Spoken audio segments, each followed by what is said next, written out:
@दी growth classes के YouTube channel पर आपका स्वागत है।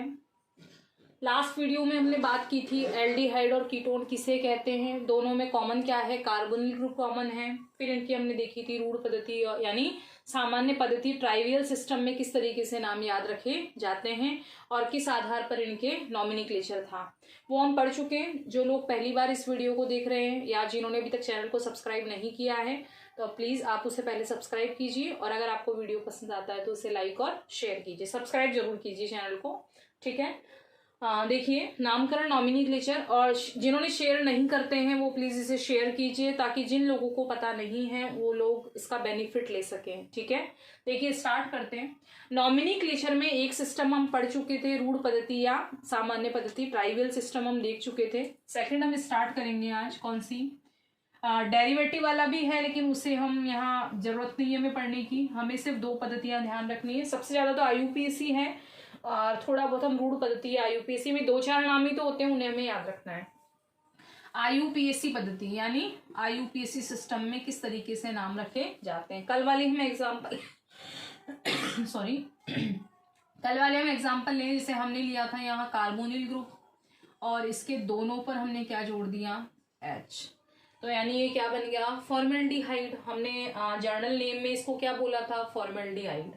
अब आज हम इसका देख रहे हैं आईयूपीएसी में। आईयूपीएसी में क्या चलता है कि एक कार्बन हो तो उसे हम मैथ बोलते हैं, दो कार्बन हो तो हम उसे एथ बोलते हैं, इस तरह से।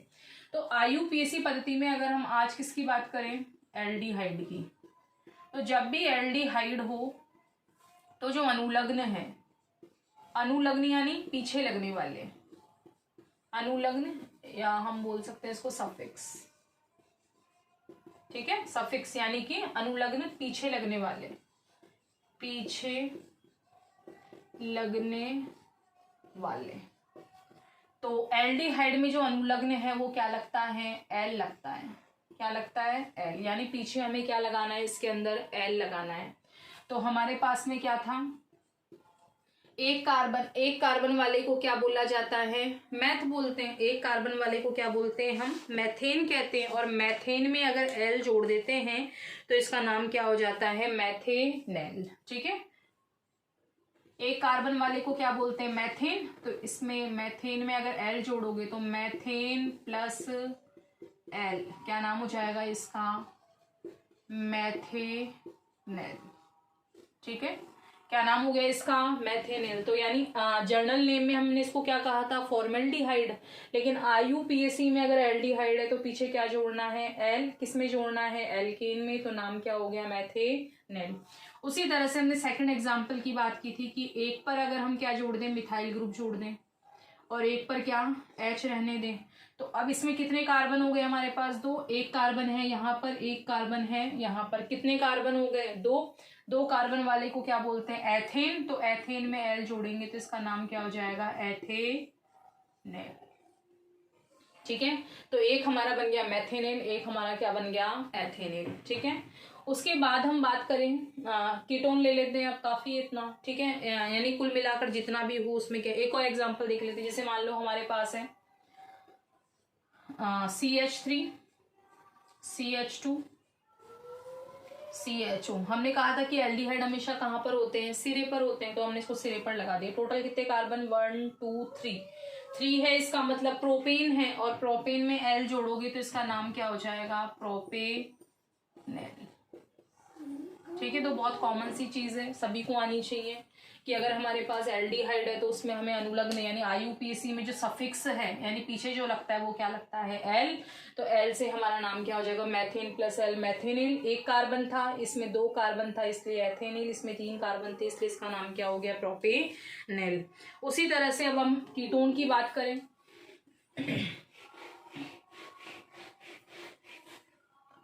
तो अगर हमने क्या लिया है, कीटोन, तो यानी अगर हमारे पास कीटोन है तो इसमें तो पीछे ही हमारे पास क्या आ रहा है, इसके अंदर कीटोन यानी पीछे क्या आ रहा है, ऑन, तो इसमें सफिक्स क्या लगता है, सफिक्स यानी कि वही पीछे लगने वाला सफिक्स क्या लगता है इसके अंदर, ऑन, यानी वही एल्केन लेंगे और एल्केन में पीछे क्या लगा देंगे, इसके अंदर ऑन लगा देंगे, ठीक है। उसमें क्या लगता था, एल, इसमें क्या लगेगा, ऑन। जैसे एग्जाम्पल लिया हमने वही CH3, सेंटर में आएगा हमेशा कीटोन CH3। टोटल कितने कार्बन इसमें हमें दिखाई दे रहे हैं? एक बार ये 12th बोर्ड में आया हुआ क्वेश्चन है कि इसका IUPAC नाम दीजिए और इसको सामान्य भाषा में क्या कहते हैं। तो सामान्य भाषा में या रूढ़ पद्धति में हमने इसका नाम क्या देखा? एसीटोन। और अगर IUPAC में देखें तो इसका नाम क्या होगा? 1 2 3, यानी 3 कार्बन है इसके अंदर। 3 कार्बन वाले को हम क्या बोलते हैं? प्रोपेन। और प्रोपेन में ऑन जोड़ेंगे तो इसका नाम क्या हो जाएगा? प्रोपेनॉन। और अगर स्थिति भी यहाँ हम बताना चाहें तो इसको हमने 1 नंबर मान लिया, इसको भी 1 मान सकते हैं, इसको भी 1। दोनों में C डबल बॉन्ड हो, कौन सी पोजीशन पर आ रहा है? 2 पर आ रहा है, तो नंबरिंग हम इसको यहाँ से भी दे सकते हैं और यहाँ से भी। 2 पर ऑन है तो इसको हम क्या लिख सकते हैं? 2 प्रोपेनॉन। या और क्या लिख सकते हैं इसको? प्रोपेन। 3 कार्बन थे और 2 पर क्या है? ऑन, तो इसको हम लिख सकते हैं प्रोपेन 2 ऑन। तो IUPAC पद्धति में हम इस तरीके से भी लिख सकते हैं और इस तरीके से भी लिख सकते हैं, जो सूटेबल लगे वो आप यूज में ले सकते हो। तो इसका IUPAC नाम क्या हो गया? 2 प्रोपेनॉन या प्रोपेन 2 ऑन। ठीक है। इसके बाद हमने एग्जाम्पल की बात की थी, जैसे हमने CH3 C double bond O, हमने इस CH3 को हटाकर यानी मिथाइल ग्रुप को हटाकर हमने क्या जोड़ दिया? तो जर्नल पद्धति में इसका नाम निकाला था हमने एथिल मैथिल कीटोन, यानी वही अल्फाबेटिकल के हिसाब से निकाला था हमने यहाँ पर। तो अब हम इसका किसके हिसाब से निकालते हैं? IUPAC के हिसाब से। अब अगर हम इसको यहाँ से नंबरिंग देते हैं तो 1 2 3, कीटोन कितने नंबर पे आ रहा है? 3। हमेशा ध्यान रखना हम नंबरिंग वहाँ से देते हैं जहाँ से जो ग्रुप है, फंक्शनल ग्रुप है, वो पास पड़े। तो हमने नंबरिंग कहाँ से दोगे इसकी? यहाँ से 1 2 3 और यहाँ पे क्या हो जाएगा? 4। इधर से नंबरिंग देते हैं तो जो कीटोनिक ग्रुप है वो आ रहा है 2 पर, और इधर से नंबरिंग देते हैं तो कीटोनिक ग्रुप कितने पर आ रहा था? 3 पर। तो यानी पास वाला हमेशा सही होगा। तो ये क्या हो गया? कितने नंबर पर है? 2 पर। और 4 कार्बन वाले को क्या बोला जाता है? ब्यूटेन। तो इसका नाम क्या हो जाएगा? 2 ब्यूटेनॉन। 4 कार्बन वाले को ब्यूटेन बोलते हैं और ब्यूटेन में ऑन जोड़ोगे तो नाम क्या हो जाएगा? ब्यूटेनॉन। तो इसका नाम क्या हो गया हमारे पास में? 2 ब्यूटेनॉन या ब्यूटेन। ऊपर वाले की तरह देना चाहें तो क्या लिख सकते हैं इसको? ब्यूटेन 2 ऑन लिख सकते हैं। ठीक है। उसी तरह से हमने एक एग्जाम्पल लिया था CH3 CH2 C double bond O CH2 CH3। ठीक है। यहाँ हम इधर से नंबरिंग दे तब भी कीटोनिक ग्रुप 3 नंबर पे आ रहा है, इधर से नंबरिंग दे रहे तब भी कीटोनिक ग्रुप कितने पर आ रहा है? 3rd पर आ रहा है। तो 1 2 3 4 और ये क्या हो गया? 5। 3 नंबर पर है तो इसको हम क्या लिख सकते हैं? 3। 5 कार्बन वाले को क्या बोला जाता है? पेंटेन। और पेंटेन में अगर ऑन जोड़ेंगे तो नाम क्या हो जाएगा? पेंटेनॉन। तो इसका नाम क्या हो गया? 3 पेंटेनॉन। ठीक है।